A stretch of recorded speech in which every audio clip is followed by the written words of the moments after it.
And we are live. Good evening, everyone. Thank you so much for joining us. What a pleasure it is to be doing the book launch for The Horsewoman.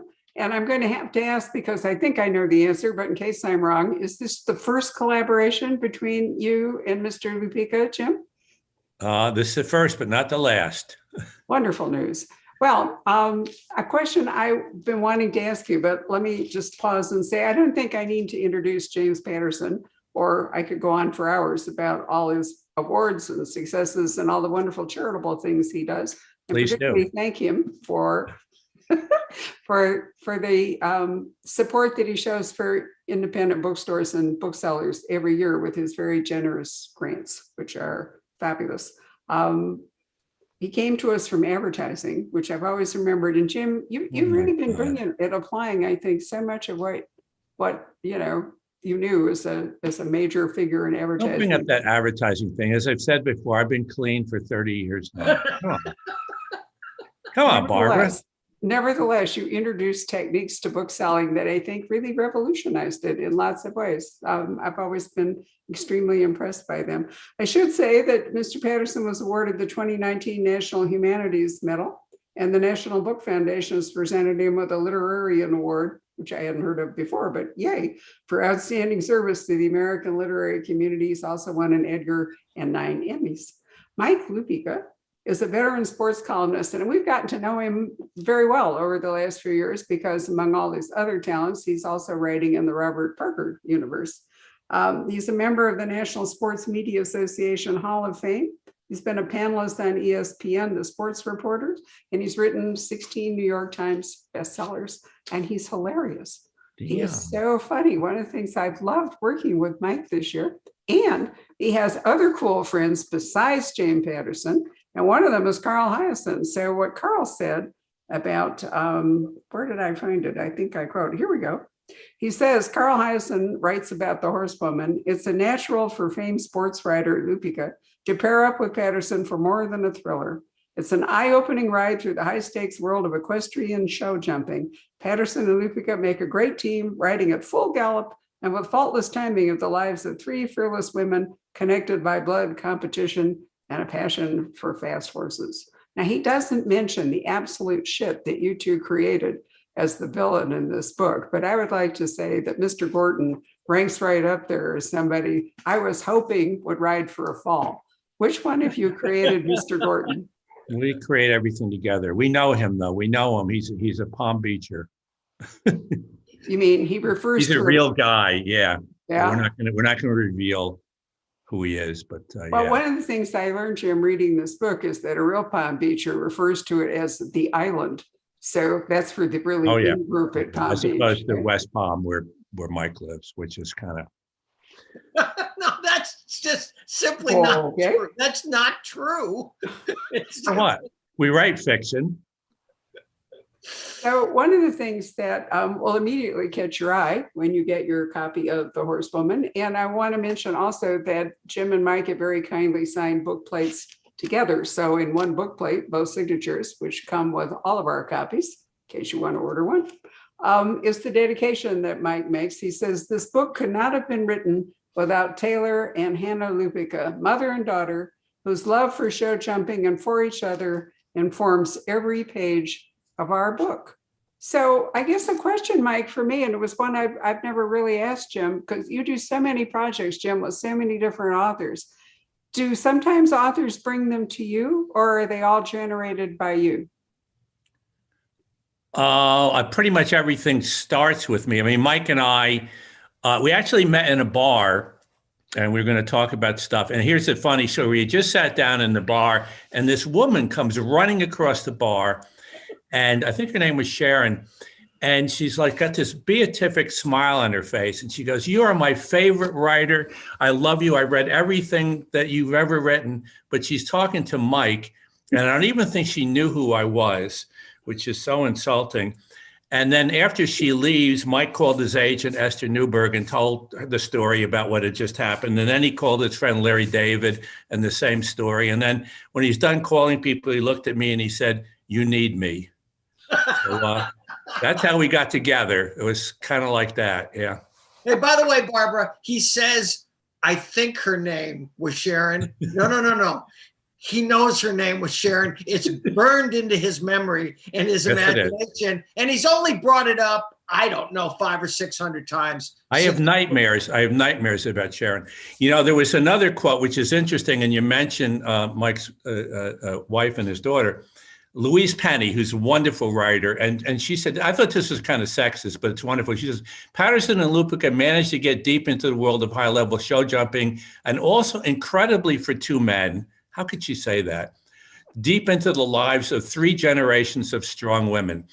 And as Mike and I have said, the reason for that, I think, and Mike agrees, is that we are incredibly in love with our wives. And I think that's why we can, we could write about the women in the book. That's wonderful. Barbara, I told Jim one time, that something my old friend Bill Parcells said to me when he first met Taylor Lupica completely applies to Sue Patterson. After we had dinner, he called me the next morning and he said, you over-married, and hung up. And I said, and he's been dining out on that. And I said, but it perfectly describes where Jim and I are with our wives. Wow. So how could you write a guy that is as miserable to women, in fact, to everybody, as Mr. Gordon? Is this the way, well, I won't even ask you why you do it. We need, every story requires at least one hero and one villain. Okay. And as Jim always says, you don't just throw the kitchen sink. You throw everything. You hear the expression, throw everything except the kitchen sink. Jim says, no. We throw the kitchen sink too. So this is a very bad guy who's like every bad rich guy that we've ever met. He's every rich sports owner I ever met. And I wanted to take him and put him in our world, knowing that Becky and Maggie and the grandmother, that he had met their match in these 3 women. Because the thing that Jim and I love about the Horsewoman, at its heart, this is a mother-daughter story. Mm-hmm. But it's so fun listening to the reaction because it's a thriller. It's a family novel. It's a novel set in show jumping. It's all of this stuff. But at its heart are 2 women who love each other, but they love horses too, and they love winning. And Barbara, an interesting thing about the show jumping is that it's the only sport in the Olympics where men and women compete against each other in the same event. And also 60-year-olds compete against 20-year-olds. So it's a really fascinating sport. But it also, and one of the things that brings suspense to it is because ultimately we have these 2 women competing to see who will go to the Paris Olympics, the mother and daughter, which is interesting in itself. And people will find themselves rooting for one or the other or for both of them, which adds to the suspense. But the other thing about this sport is it's like gymnastics or those sports where one screw up and you're done. And that's part of the suspense of this thing. One little mess up and you're heartbroken, you're out, you just and so it really does, it is a thriller with a lot of emotion. Could I add that it's also a team, isn't it? I mean, it's a team that wins. They're individuals. I know Mike can tell all right. Ultimately, there's only one person on the horse. They have trainers, they have grooms, they have an incredible support system. But when they're in the ring alone, and they are competing against the clock, against all of these jumps, and so often. And I think one of the things I love about what we've done, they're competing against their own emotions. It's a roller coaster ride, literally from jump to jump. I've been watching my daughter ride since she was 10 years old. Jim knows this. We have pictures of me that people have taken with me watching her that I didn't know I was being photographed. And I'm hiding behind trees. I'm poking my head above. It's hideous. It's hideous. I make a fool of myself because and the other thing, Barbara, is when Hannah's in the ring, I actually feel she can hear the things I'm muttering to her. I've convinced myself that she can hear me talking to her, but it is an incredibly tense sport. And Jim is 100% right. When you're watching figure skating, say at the Olympics, or gymnastics, you know that the next move is the one that could wipe out years of training, and you feel like your heart's in your throat the whole time. That's what this sport is like. Yeah. You know, it's interesting. Little Brown, for pretty much all my books, they'll go out and get advanced readers. And in this case, 100% of the advanced readers gave this book 5 stars or 4 stars. And that has never happened for any of the books I've ever done. And I think it's partly because the suspense is wonderful and there is so much emotion. There is. Also, we haven't mentioned the grandmother, because I think it's actually about all 3 women. And since I'm more relating to the grandmother at this stage in my life, I thought she was a wonderful character. You know, I mean, she's kept together her stables and her dreams despite all sorts of financial hardship and other difficulties, and inspired her daughter and then her granddaughter, who is as we start the book, the granddaughter is the kind of the rebel, doesn't necessarily want to further her grandmother and her mother's ambitions, but there she is. So, it is a mother-daughter story, but I often think it's a 3-generation story as well. Barbara, one thing Jim and I kept in mind the whole time is that my writing table's over here. And when we're working on a book, I've got a few index cards for what I call Pattersonism right there. And one of them is stakes. Stakes are important. Every kind of book Jim writes, stakes are important. And the stakes for the grandmother are different than the stakes for Becky and her mom in this book, because, we're not going to try to spoil too much of the story, but grandma's got some skin in the game because she's trying to hold on to her farm. So she needs a gold medal winning horse. Well, she does, but I mean, she's also the one that makes it possible to have acquired the horse for her daughter, Maggie. She's had to enter in a kind of a bargain with the devil because she can't afford the cost of a great racing horse. Mike, talk to us a little bit about how much money is involved in this world, because I mean, it's a really too much. I said to Jim the other day that the Horsewoman is in my mind one of the ways that show jumping can start giving back to Mr. Lupica because Hannah's now been in it now for 13 years. No, it's extremely expensive. And these horses that end up in the Olympics, say the horse that Jessica Springsteen rode in Tokyo, these are horses that cost $1 million or $2 million. I said to Hannah one time, Daddy loves you very much, but obviously Mr. Springsteen loves Jessica more because he's spending a lot more money on horses than Daddy is.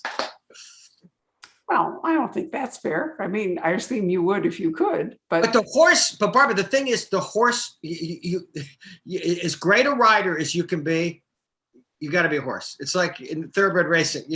You can be the greatest jockey in the world, but if you don't have a horse, then you're nowhere. And Jim, I think that's one of the things that comes through with this book, right? Well, the love of the horses, and the 2 horses are characters too, Sky and Coronado. They each have a horse.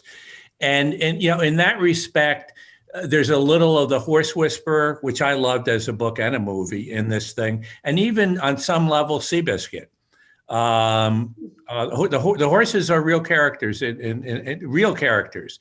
And the way the 2 women, respond to their horses and love their horses and need their horses, it's an interesting, those are interesting relationships as well.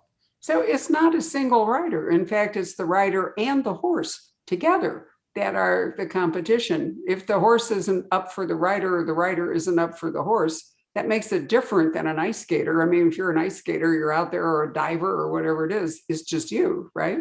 These are very big, fast, strong animals. And at its best, the rider and the horse are in perfect sync. But if the rider's having a bad day, the horse, Hannah Lupica would tell you, the horse knows that.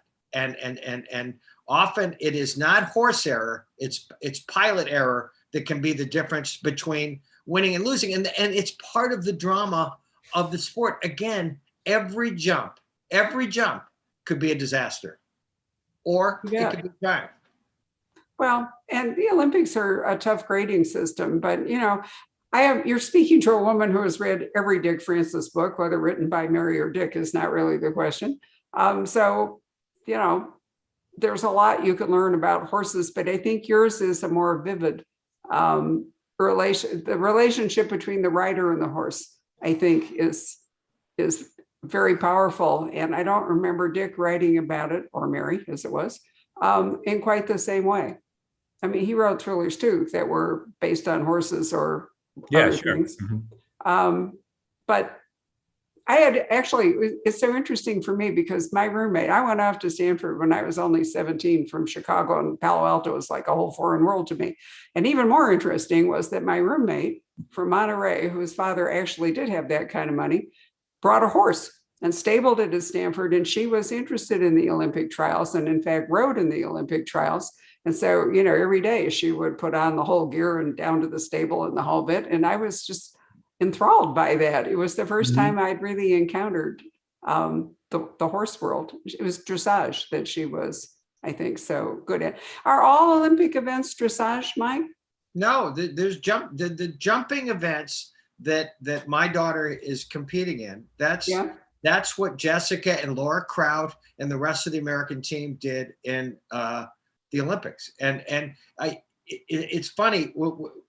Again, the first time Jim and I ever got together, that's the thing that intrigued him. Women against men, young against old, same ring, same event. Okay.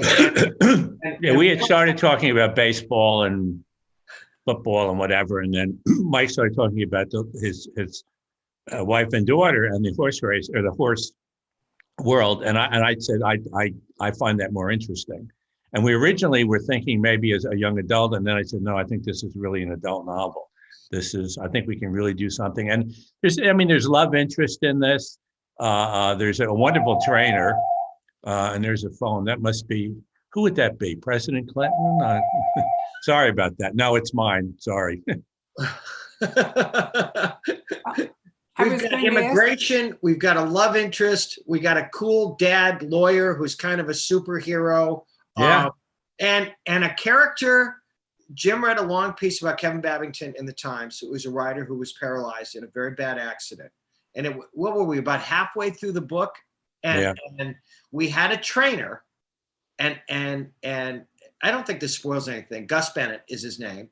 And he ends up in a wheelchair. And he became, once we put this character in the book, it just opened the book up. He became such a strong, feisty, snarky a character, but it started when Jim decided we were going to put him in the chair. Yeah, it is a fun book. And our job, by the way, Barbara, for Poison Pen and ourselves, is that everyone watching this will however it works and go to Poison Pen or write to you guys, however you sell books. And we'll be disappointed if everyone watching doesn't want to read this book. We will not have done our job. There it is. It's absolutely wonderful. And I agree that it works on so many levels. But let's talk a little bit about not Gus, but the other guy in the book who's so important to training. Because I think his story, I don't want to spoil anything by recounting it. Daniel. Daniel? Yeah, I think he's a wonderful character. And, and he's another person at risk. It doesn't help to just have like one person at risk, I think, in a book like this. He's definitely at risk. Yeah, he is at risk from the government. And he and Becky have what would you say, Jim? A complicated relationship? Daniel? Yeah, well, it gets more complicated because and his risk is that the government is considering deporting him. Which we run into that a lot in Florida, obviously. And he's very good at what he does, and he loves Becky on some level. But so that throws another bit of suspense into our tale. Is Daniel gonna survive this? And will he get to see whatever's going to happen, whoever's going to wind up at the Paris Olympics? Well, that's very, very true. But I think his role as motivator is really a very powerful one in the book because Becky doesn't really want to step into this role. I'm not how much of it is Becky not sure of her own skill, and how much of it is that she just doesn't want to cave into her grandmother? I think it's all of that, but at the end of the day, she is torn between what her talent and what she wants. It's I think somebody says it in the book, it's a collision of her dreams against her mother's dreams, because Becky's a good enough rider that maybe there will be other Olympics for her. But there's this sense that this might be her mom's last great shot. And the ticking clock aspect of this. Yeah. And what you know, when you're working with Jim, you know that there's one thing to do, and that is propel the story like it's a horse in the ring. Okay. And the ticking clock in our book is, are they both going to make it to Paris? Is one of them going to make it to Paris, or is neither one of them going to make it to Paris? Because from the time we started the book, we just loved the idea that Paris was such a great finish line. I mean, just a great setting. I think that the 2024 Summer Games are supposed to be in Paris, God willing. Yeah, and we had planned to go there to do some research. Unfortunately, COVID has messed up our whole writing process. But yeah, that was part of our treat. It was going to be, but it didn't work out that way. Well, you do stage a wonderful scene at the end in one of Paris's great restaurants. So was that just kind of wishful thinking, or have you actually been there and were recalling it? We've been there. We had a very nice, Taylor and I had a trip to Paris when Hannah did her semester abroad, her senior year at Boston College. And we went, she was doing it at Copenhagen, but we spent 4 or 5 days in Paris and just had a blast and did all the things you're supposed to do. And at that time, I didn't know that was going to be material for a book, but it became, you know, it's always nice to have seen the places you're writing about in your books. And Sue Patterson and Taylor Lupica, I think, Jim, were very, very, very positive about us going to Paris to do further research. They right? were, yeah, they were big on that. Yeah, we Sue and I love Paris too. Who doesn't? Well, so often people wind up at the Tour d'Argent, but I thought that you did, brought us to, I'm trying to remember, let me go back. You brought us to a different restaurant, and then not everybody behaves with the decorum that this particular restaurant would like to see its customers behave in, right?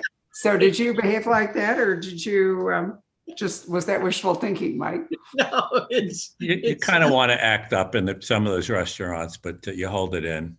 Right. L'Atelier de Joël Robichon. Right. So Joël Robichon is a famous Michelin press. I'm married to a man whose idea of trip planning is to fax ahead, or now email ahead, to any 3-star Michelin restaurant he can find. On our first trip to France, we ended up near Lyon at Trois Gros, and goes from there. So I can well understand why it would be so much fun to end up with Joël Robichon. So one of the things I thought was very powerful at the beginning of the book is your depiction of how it must feel to have a horse crash down on you.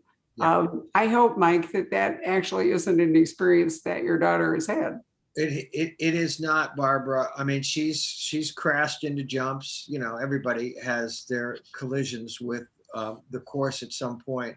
But no, I spoke to riders, and because again, another one of the little notes on my table is be there. That's a very big Pattersonism, be there. And so I talked to riders, and they literally said you felt like the sky had fallen on you, and all of a sudden you can't breathe. And in that moment, you don't know how badly you're hurt. You know you're hurt, but you don't know how badly you're hurt, and you're not gonna know how badly you're hurt until you come out from under the horse. We won't get into where or why that happens. Right. Well, I mean, so what does a horse weigh? What is an average horse like the horse in the book? I mean, how many? You said 1,000 pounds more? I think it's more. Yeah, right. I think it's more. Yeah, I've forgotten. I don't have Hannah Lupica here to do my check our facts. Yeah, it's a lot.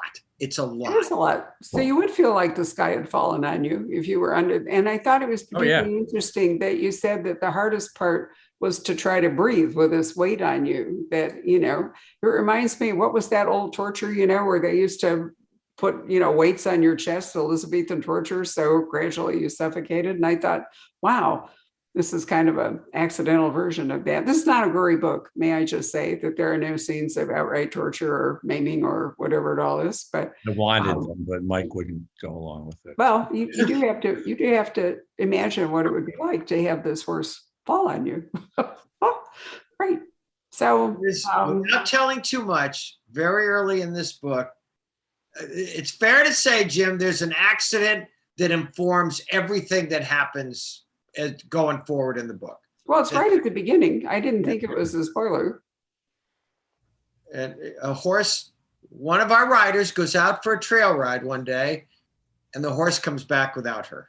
And that's always a sinister moment, for sure. Yeah, we always like that. We like that image of the horse coming back without the rider. And again, it just begins this incredibly, I keep saying ride, but that's what this book is, a ride. But we keep coming back to this. This is about, as great as the grandmother is, this is about this relationship, this incredibly complicated relationship between this mother and the daughter, both of them wanting to be champions and knowing what a lot of champions find out in sports, it comes with a cost.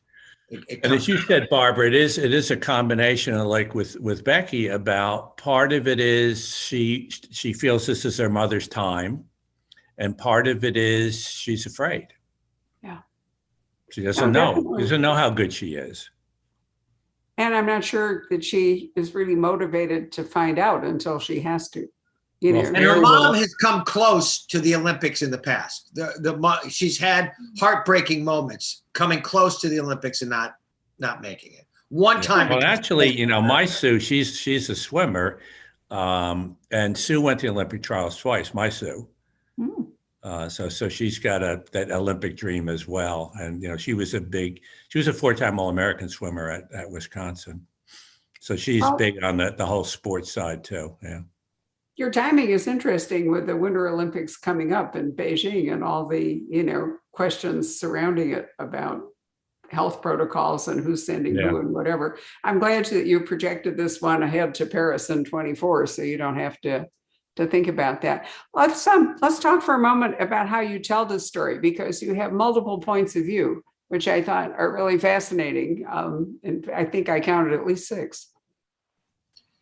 I had never done a book like that. And once Jim said, we cannot tell this story from one point of view. There's too much going on in this book. And so it's Becky, it's Daniel, it's Maggie, it's Gus, it's everybody. And I think it's very, from my end of it, from my side of it, it's just extremely liberating. He knows how to do it. I had mostly written, Jesse Stone's a tight third person, Sonny Randall's first person. So I stayed in my lane, and it's so much more fun to be able to. We're getting out of that lane.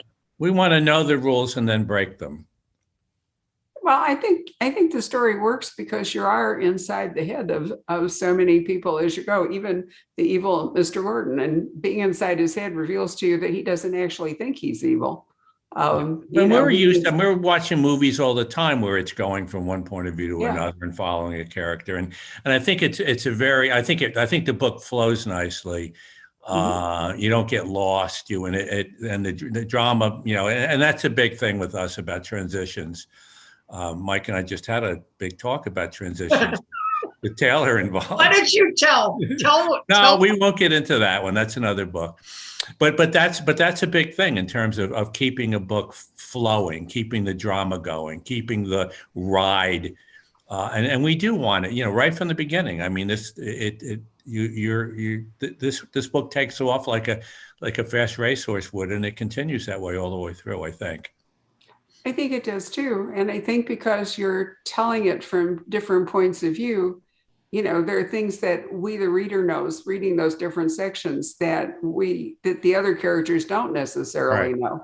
So Yeah. I think, I think there's a lot of fun for the reader and feeling like they have a bit of inside knowledge, that isn't shared, that you pick up while you're reading it. Is that you used that before, Jim? I mean, your last Alex Cross book I thought was really amazing. I loved your out into the wilderness part and all, but meantime. That was fun. The idea of getting Alex and Samson out in the wilderness, and it was on a canoe and a whole boat. Yeah, that was I like that idea. I thought that would be a lot of fun, and I haven't done anything like that in the Cross series. No, you haven't. But at the same Two time, city in the alternate story, you're in Paris once again. Paris seems to be on your mind. Yeah. No, I can't get enough. Yeah, but the thing of it is Mike and I, and we kind of did this book during COVID, and one of the things, our wives would lock us in our offices and not let us out. And I have in my door, there's a little doggy thing. It's a cat thing to let the cat in. And so she would slip food in there. You get food from your wife? Huh. Really? What, you're locked in your office and there's no catering door or whatever? No, it doesn't work that way. I'll get up sometimes and I'll say to Taylor, I'm not feeling it today. And she'll go, get up. But Jim, one thing that we clearly succeeded in the Horsewoman is Barbara has taken an intense dislike to Steve Gordon. I really have, yes. No, he's not. Oh, we hated him. No, we kept going back to some of the chapters with him, and no, make it worse, make him make it worse, make him more obnoxious, make us hate him. I don't hate him enough in this chapter, so we would rework. We reworked several of the Gordon his chapters. But one of the reasons I really just like him is that he doesn't even think he's a jerk. He thinks that this is, perfectly okay for him to be like this. Welcome to the world of the wealthy. Yes, we run into, obviously I'm in Palm Beach and a lot of people are quite fine, but there's also a group of them who are just like this guy. They've done something well and they think they're geniuses because they did something well and made a lot of money or inherited a lot of money. Yeah, and maybe a lot of money is never enough. I've run across that sort of philosophy. No, a lot of money is never enough, Barbara. Right. Once you have a lot, it's never enough, right? You're looking for more. So before we open this up to the audience, let me ask you one other question. Could you have set this book anywhere other than Florida? It seems to me that Florida, I know it's Paris and that's where you're heading. Yeah, Mike. We could have done it on Long Island, Kentucky. We could have put it in Kentucky. We could have put it in another part of the state. But the real setting, Barbara, is the Winter Equestrian Festival, known as WEF down here.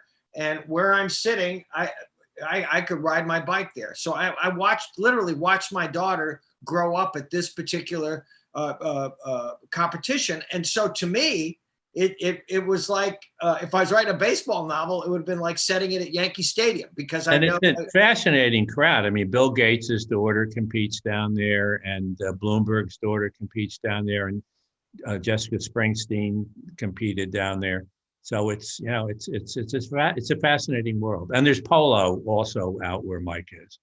He's sort of like the really hoity-toity kind of I was wrong about the island thing because where he is, it's the equivalent of the island, even though it's in West Palm. No. One of the things I really like. Sorry? I was just saying no to Mr. Patterson. But okay. So I overrode you. But seriously, one of the things I really liked about it is this is a Florida you don't normally read about. Mm-hmm. And I thought it was really fascinating to see. We tend to think of coastal Florida, we think of Miami and we think, I mentioned Carl earlier, or Palm Beach, or we're over, on the coast. But this part of Florida is not so often written about. And I thought that really made the book especially interesting. Palm Beach County is fascinating. It is among other things, it's the biggest agricultural county in the state. And the far western part is really difficult. It's I wrote a book. I did a documentary movie, Murder of a Small Town, and part of it is about Belglade, Florida, which at that point was the number one, the most violent small town in America. Wow. In Palm Beach County. Well, many readers of crime fiction, if they read Carl Hiaasen or Tim Dorsey and all, they tend to think of this kind of zany Florida, and I really like the way that you gave us this different look. Barbara, the one thing about this sport is obviously, yes, there are Gateses and Bloombergs and in this sport, but what we wanted to do, and I think we succeeded in doing, is we put you in that ring. We put you on those horses, and we made in a sport that really, I know there have been other novels about show jumping, but I don't think ever one like this. We put you in the ring, and we put you up against the clock, and we put you up against yourself and the other riders and those jumps. You did it marvelously, and the family dynamic is absolutely terrific. So, I agree. Look, you know how it works, Barbara. You need characters that you're interested in and characters you hate, characters you love and characters you hate, man. And you also need, and no spoilers here, you also need to present a dilemma that you at the reader at the outset can't figure out how you're ever going to solve. Oh yeah, sure. Yeah, which I thought you did really brilliantly in this book. So it was, I found myself rooting for more than one person. So, it was like, how's this going to work? So were you that was the big thing. Were you on Team Becky or were you on Team Maggie? That's what I want to know, Barbara. I was on both. Oh, you were? I was. No, I absolutely was. And Team Grandmother. I'm sorry, Mike, but you've got to remember my age here. I have to relate to her as well. So I thought all of them had, they all had stakes. They were all powerful personalities, and you didn't want any of them to lose, but you can't figure out how they're all going to win. And I thought that you did a brilliant job with that. I really did. So Patrick, why don't we call you up and see if there are people watching this who might like to ask questions? And I forgot, guys, I poured a glass of wine so I could salute you as this is your book launch. And I didn't do it at the outset. So right now I'm drinking a toast to There's you. some kind of an orange. A beverage. And lemonade, yeah. This is kind of boring seltzer water, but it'll do. Yeah, there's all kinds of people watching, a great group of people watching on YouTube and Facebook. And one of the questions, there have been any number, but one of the questions that keeps coming up is, can you go into a little bit more detail about the collaborative process and kind of perfect behind the veil? Perfect. We can tell you, we can actually demonstrate how it works. We'll do this, and we have never done this in such an environment. Bookstore launch is a perfect time. Great. And what Mike and I do is we alternate words or phrases. And it goes something like this. My mother's advice was for me to ride my horse every day. Ride Coronado as hard as I could. And see if I had a feel for him. No. Ride him in the ring, God damn it. And see if I had a feel for him. And he had a feel for me. This is how we screwed up the book. Okay, wait a minute. Okay. Because it always came back to that. All right. Okay. Now I'll read the whole thing just so you get it. All right, let's do the gold medal scene. Okay, that's a better scene. You want to do the gold medal scene? Yeah, I'd love to do that. Perfect. Okay, let's do the gold medal. He wasn't just sharing the gold medal. He was sharing the Olympic ceremony moment. With all the athletes. And all the sports. When the camera came in close to show them. Mouthing the words to the anthem. Yeah, like that. That's how it works. Yeah. That's fantastic. Have you thought about doing the audiobook that way? We thought about it and rejected it. You rejected it. Yeah, well, there are a number of people, as is very common these days, who enjoy both of your books via audiobook, the audiobook format. I guess just a general question to both of you. Have you been pleased with the audiobook version of this book so far? Or have you listened to it? Yeah, I have not listened to it. I'm sorry. No, and that's nothing against the audio book, but I know the goddamn book and how many, I'm not going to listen to it. No, I'm kidding. But I haven't. But I know they're wonderful, but I haven't listened to it. Mike? No, what I've done, right, I have to, in full disclosure, the audiobook I'm listening to right now, because I sometimes alternate if I know I'm going to be out riding my bike or doing long walks, is Fear No Evil. So I start reading, and then I pick up on the There you go. audiobook. Good one. So Yeah. yeah, so another. And I've been listening to the new Jesse Stone. He lied. No, I love audiobooks. I read them. I don't do audiobooks or anything. I read them all. By the way, let me say this. This is the first time I've said this, and I might not ever say it again. Mike is the best writer I have ever worked with. The best. Superstar. And it's weird with the Parker novels that he's taken over. In my opinion, he does better than Parker did with Jesse and who's the woman? Sonny Randall. Sonny, yeah.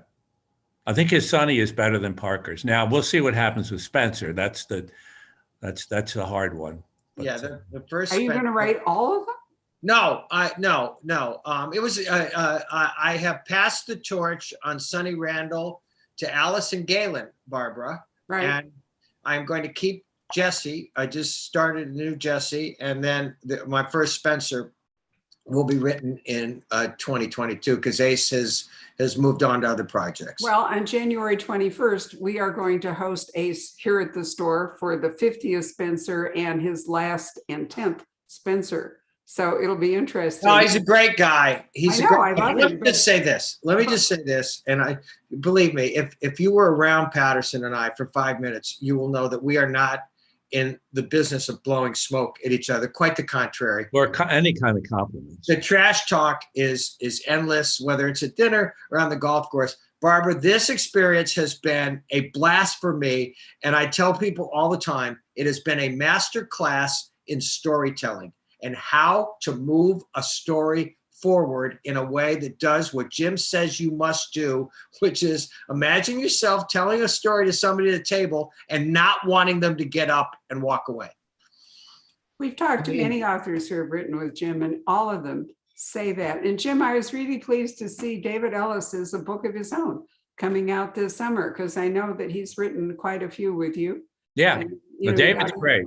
David's first book won an Edgar.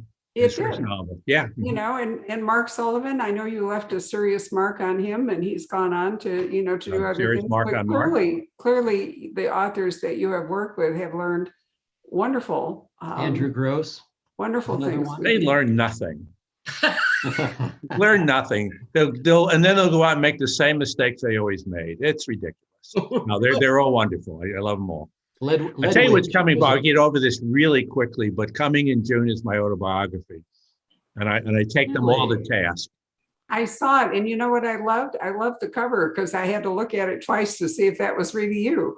Oh yeah, me and my beard. Man, this. Let me tell you something. You don't put your autobiography and put a picture of you like right now. Right. You take one a little earlier. I look a little bit like Ben Affleck on the cover there. I think you'll like it, Barbara. Actually, if you can compete with book passage, Corte Madera, who am I thinking of? Elaine Petrocelli. Yeah, Elaine just sent the most wonderful quote. If they give you the book, I want to see an even nicer quote from you, Barbara. Well, Aaron, I hope you're listening to this, because unless I get a reading copy, I am unable. No reading copy. Oh, I don't have one. All right, we'll move on to happier stuff here. Barbara, do you want me to send you mine? I'll send you mine. Okay, if you'll do that, I will definitely read it, and I will give you an unvarnished quote. How's that? Okay, perfect. Move on, Patrick. We What else have do we have? the quotes are unbelievable. Patricia Cornwell sent one. Bob Woodward. It's Mike sent one. But what is he going to say? Aaron said she's going to send you a copy, Barbara. That's great. Yeah. I have a number of people that are weighing in, Jim, about Aaron is writing that she will definitely send me one. Right. About your books for young readers, Jim. There was a teacher in here that teaches special needs kids and was saying how important the books are to her children. I don't know if there's a specific question there, but a number of people are just saying how much they appreciate your books for young readers. Well, Nice. thanks. Yeah, I'll That's keep up with Jimmy that. And Patterson. I'm sorry, what? Isn't that under a Jimmy Patterson imprint? Yes, yeah. This isn't a Jimmy thing. I told Barbara earlier. This is just a fun thing. We give away money for the indies for a lot of the people that work there over Christmas. And I got this letter, which is just not as a pat on the back, but it's just a funny letter. And somebody got one of them. She wrote, she said, "Just wanted to express my sincere gratitude for the holiday bonus you gifted me. As I'm about to begin my paternity leave for our second child, I've already blown it all on diapers and whiskey." And I thought that was wonderful. Very funny, very funny. And clearly a person who learned from having a first child what really matters. That's right. That's right. I love Jim, it. can you talk a little bit about the book with Dolly Parton that's coming out soon? Yeah, briefly, but I'm here with the Horsewoman. I'm telling you, man. Dolly is going to take care of herself. She's we in March, Run Rose Run. It's about a country with surprise country and western, but it's one of those things that comes along every 50 years. She's just so good and such a good songwriter. She comes from there's a lot of issues about her past. And one of the interesting things is that, there are songs in the book that go along with the story. So, and the songs are all very personal to this character. And Dolly went and recorded all of the songs. So we have the book, and then we have literally a soundtrack for the book. There's an album that goes, and it really is cool. Sue and I went down about 6 weeks ago and listened to the album for the first time. And it's so cool. I mean, to know the story and then to hear the songs. At any rate, but that's enough about Dolly. She'll have to take care of herself in March. But right now I'm with Mike. Absolutely. We have somebody, I think this is a first, Barbara. We have somebody who's viewing from Mongolia. How cool is that? Perfect. Very cool. I just wanted, how are they going to get a book there? that's what they were asking. They said it takes a while. As we have said earlier before this started, we do these events, Jim, in order to reach as many of your readers and Mike readers around the world as we can. It isn't really about book sales for us. We've had people. It's about book sales for us. Well, but maybe the Mongolian edition will sell. Come on, take a global view here. I just wanted to bring up what a great first sentence, the importance of a good first sentence. And, even in a horse family, I was the black sheep. What a great first line. Yeah, I'm glad I wrote it. Was that yours? No. No, that's Mike's voice. Wait, I did have one at the end of that page, which is Becky saying, as we say in show jumping, shit happens. And you even managed to translate shit happens into another always language. with the 4-letter words and stuff. It's ridiculous. Yeah. There's a question. It's kind of a broad question from Jacob. He says, and I'm sure you're going to answer this in your autobiography. What inspired you to write stories in the first place, Mr. Patterson?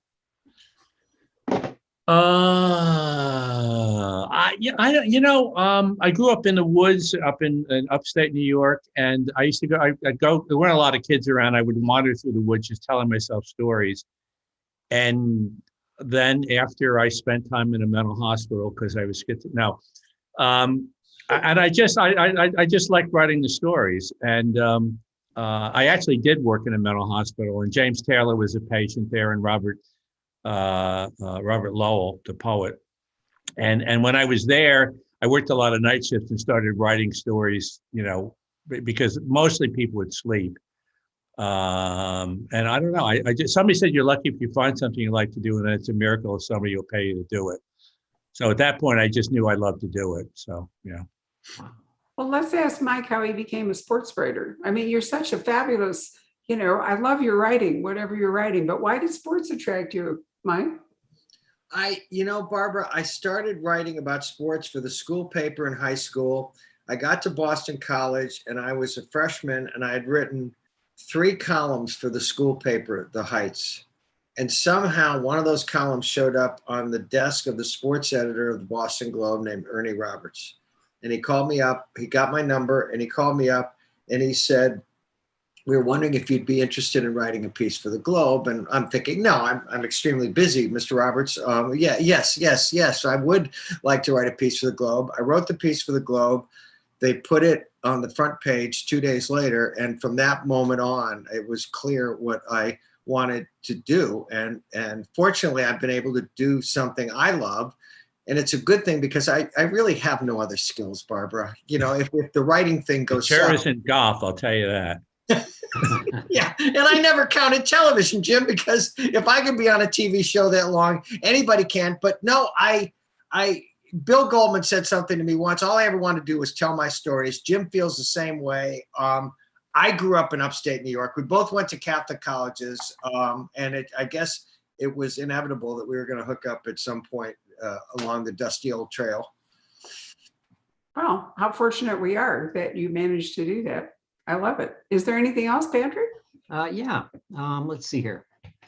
A couple of really nice comments. Lynn says, "You've done your job. I want to read this."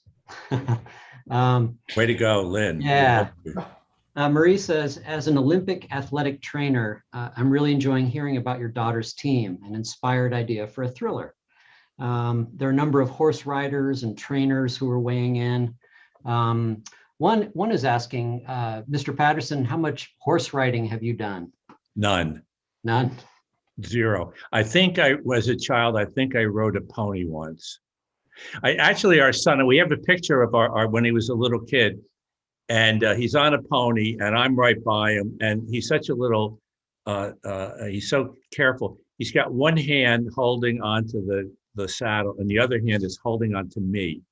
So, so I guess we're not gonna, it's not a horse riding family. Patrick, there's a famous horse riding story involving me in the Lupica family. We were on it at a dude ranch out in Colorado and out in a field one day, and my horse took off. And it is the position of my wife and daughter that at that moment I sounded like Dolly Parton as I.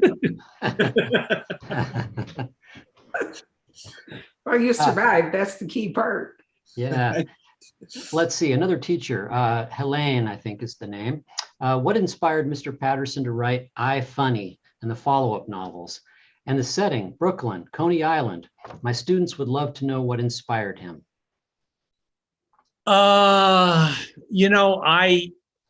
was a little frustrated, writing a lot, Alice Cross and some of those books because they're not funny. And, when you're chasing serial killers, it becomes a little difficult to work the humor in. But I like writing humorous stuff. And so the idea of writing about a kid, and if you put I Funny on the title, the book better be kind of funny. And I love the idea of writing a book that kids could read and realize what it takes if you have a passion for something.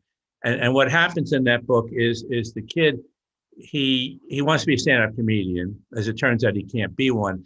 But so he studies every stand-up comedian, all the routines and everything, and then he starts writing his own material. And that's the kind of thing you need to do if you want to succeed. I mean, I'm sure Mike, wrote column after column after column up in school, and I did the same thing: short stories, a million short stories, and that's what has to happen if you're going to succeed, or for the most people anyway. Let's see here. Yeah, we have a couple of questions or just comments about. Well, ask two at the same time. That'd be so cool because there are two of us, and it'd be great.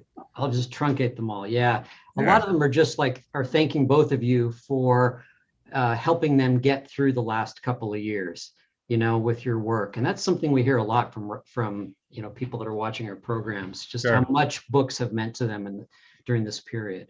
So that's basically the gist of it. That's one of the only good things about COVID. I mean, a lot of people got back to reading, which is useful. And that's what got you to write the autobiography, right? I mean, that's what made you finally decide to write it, right?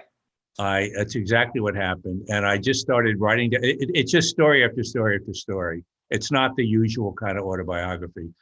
And I wrote, a dozen of these stories, and these stories are pretty cool, and I just kept going. It's interesting, Jim, that some authors have really been productive, and I won't say inspired, but have felt free to pursue things they might not have Yeah. if business were as usual. But we've talked to other writers who've been really paralyzed by COVID. And, it's so interesting that it's had different effects. I mean, we've looked at some of the behavior of people and realized that in all pandemics, there's always this element of people going crazy. And, it's just been a really interesting reset. And I'm fascinated to figure out how we're all going to come out of it. Because if we actually my growing up was just move on, chop wood, and so that would be my instinctive thing would be, just keep going, and some people do get paralyzed by they just they can't separate themselves from. And I've always been, if I can't do anything about it, I'm not going to sit here and spend my life worrying about it. I can't solve certain things, so I just move on. If I can help, I help. Like with getting kids reading and stuff like that. If I can do anything, I'm there. If I can't, I'm not going to worry about it. Barbara, I've written more in the last 2 years than I have at any other point in my life. I'm so blessed that I could come up here every day and do something that I've always loved to do. This is at least our sixth or seventh conversation with you, Mike, in the last 2 years, which is more than we ever had in the preceding, 30 that we've been in business. Right. So I've loved that we've gotten to spend time with people that, with authors and with customers, and had feedback and reached places and all that never would have happened without Zoom. Zoom came along at just the right moment. I mean, that's really been a miraculous technology that's helped us get through all of this. Yeah, that's so true. Has there been any Hollywood interest? I'm sure there has, in a film or a TV adaptation of this. Yeah, it's with somebody now. It's you always hope out there. You never know what's going to happen out there. I would never write a Hollywood novel, but if I did, I have the first line, "Hello, I lied." So we'll see what happens. I'm hopeful. I do have. There's a lot of action on the Dolly novel. I'll tell you that. That's insane. I'll bet. There were 70 offers. We still haven't announced, but we're going to announce soon. It's going to be in a great place. Wow, it's fantastic. Jenny, I want to give her. She's asked a number of times about. She says, I love both authors and I want them to know I'm a huge fan and have read everything they've ever written and would like to know how to get an autographed photo from them. I'm sure we can probably figure out a way to make that happen. Through the publishers, I guess, Mike. I don't know if Mike does pictures. we got to go somewhere and sign books on Saturday, so maybe somebody can take our picture and, or definitely an autographed book plate. We will have those. Patrick, we can all work that out, because if someone's that interested in having it, we'll figure out a way to get it to them. Yeah. Okay, Jenny. So T-shirt, you want a picture of Mike? Well, wait. What are you saying? I mean, that's a hurtful comment. Barbara, isn't that a hurtful comment? I didn't hear it. I'm going to pass. We'll let it go then. Yeah. Let's see here. Boy, I think that's about it. I mean, there are just a lot of people chiming in to say how much they appreciate your time this evening and how much they love your books. Well, thank you guys for men and women for listening, and probably have to go watch some football, right, Mike? Yes, that was great scheduling tonight, Barbara. I know you didn't plan it that way, but now Jim and I don't have to miss a play of Georgia, Alabama. Well, we're still experiencing the heartbreak of the Cardinals yesterday here. So they're in the playoffs. They'll be fine. They're fine. You're in the playoffs. How'd you like to be the poor Chargers after that epic game last night? Or anybody in Indianapolis. Or New York. How'd you like to be a giant Jets fan? Well, let's face it, there's always heartbreak at the end of the NFL regular season. It just depends on where you are. It's really been a pleasure to see you both. Thank you, Barbara. Thank you so much for spending time with us. Thank you, Aaron, for arranging this, and your team at Hachette. And here we are. And let me remind you that the two authors have together signed. And it is a book. It's not, but What did I do? Turn it the wrong way? No, I love that. Yeah, that's right. There we go. This is a wonderful book. Thank you so much. One of the great things about it is you can give it to any reader. you can buy it for yourself, but this is a story that has an enormous appeal to any reader. So I really urge you to think about Valentine's Day is coming up, for example. Now that we've passed Christmas, we're almost at February 14th. So give that a thought. Good night, everybody. Thank you so Thank much you. for Barbara, joining us. thank you. Good night, guys. Thank Happy you, New Mike. Year to everybody.